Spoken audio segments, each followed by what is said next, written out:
हाडी रानी ने अपने सैनिक से कहा, मैं तुम्हें अपनी अंतिम निशानी दे रही हूँ, इसे अपने सरदार तक पहुँचा देना। इसके बाद उन्होंने तलवार उठाई और बिना किसी झिझक के अपना सिर काट दिया। कटे हुए सिर को एक स्वर्ण थाल में रखकर सुहाग की चुनरी से ढक दिया। वीरता और बलिदान की इस भूमि पर कई ऐसी वीरांगनाएं हुई है जिनके साहस और त्याग ने इतिहास के पन्नों में अमर स्थान प्राप्त किया। आज हम बात करेंगे उस वीरांगना की जिसने अपने पति के मोह को त्याग कर मातृभूमि की रक्षा के लिए अपना सिर काटकर दे दिया था। ये कहानी है राजपूताना की शान हाडी रानी की। हाडी रानी का जन्म वसंत पंचमी के दिन बूंदी के राजा शत्रुसाल हाड़ा के घर हुआ था। उसका असली नाम सलेह कंवर था। बचपन से ही वह सूरवीरता और आत्मसम्मान से भरी हुई थी। वह राजपूत कुल की बेटी थी जिनके लिए मातृभूमि और सम्मान से बढ़कर कुछ भी नहीं था। उसका बचपन बूंदी के राजमहल में बीता। तलवार चलाने, घुड़सवारी और राजनीति के दाव पेच सीखने में उन्होंने महारत हासिल की।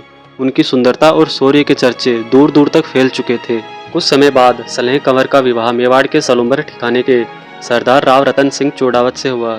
यह विवाह दो वीर वंशों के मिलन का प्रतीक था। शादी के बाद सलेह कंवर को हाडी रानी के नाम से जाना जाने लगा। शादी के बाद दोनों का वैवाहिक जीवन शुरू ही हुआ था। विवाह को अभी 7 ही दिन हुए थे।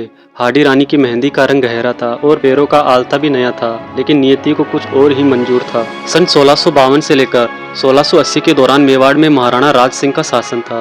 महाराणा उस समय मुगलों के बादशाह औरंगजेब से युद्ध लड़ रहे थे। राजा राज सिंह ने अपने सामंत राव रतन सिंह को आदेश दिया कि वह मुगल सेना की सहायता के लिए आ रही टुकड़ी को रोके।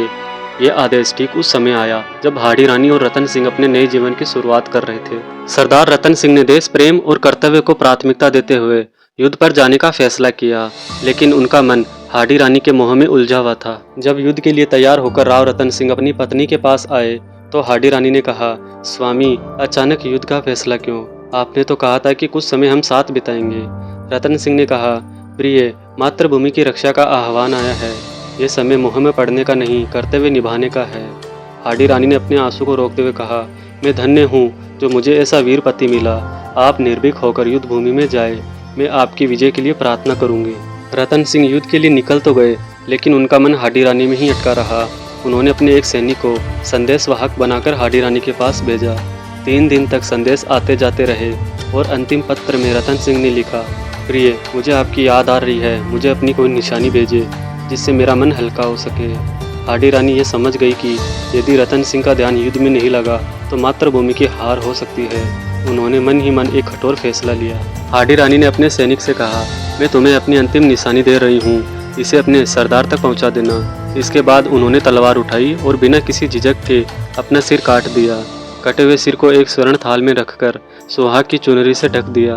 सैनिक की आंखों में आंसू थे, लेकिन हाडी रानी का आदेश था कि यह निशानी रतन सिंह तक पहुंचाई जाए। सैनिक थाल लेकर युद्ध भूमि में पहुंचे।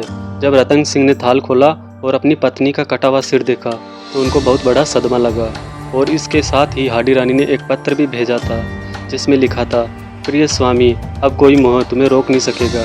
मेरा यह बलिदान तुम्हारे कर्तव्य का मार्ग प्रशस्त करे। जाओ और अपने धर्म का पालन करो। रतन सिंह ने अपनी पत्नी के इस अद्भुत बलिदान को देखकर अपने सारे मोह को त्याग दिया और पूरी ताकत के साथ मुगलों से युद्ध किया। वीरता के साथ लड़ते हुए रतन सिंह ने मुगल की सेना को खदेड़ दिया। हालांकि इस युद्ध में वह वीरगति को प्राप्त हुए, लेकिन उनकी जीत ने मेवाड़ की भूमि को सुरक्षित रखा और इस विजय का श्रेय हाडी रानी के अद्वितीय बलिदान को दिया गया था। आज भी हाडी रानी का बलिदान हमें सिखाता है कि देश प्रेम, कर्तव्य और त्याग से बढ़कर कुछ नहीं है। उनका नाम इतिहास में हमेशा वीरता और त्याग के प्रतीक के रूप में लिया जाएगा। ये कहानी सिर्फ हाडी रानी की नहीं, हर उस स्त्री की है जिसने अपने परिवार, अपने देश और अपने धर्म के लिए त्याग किया।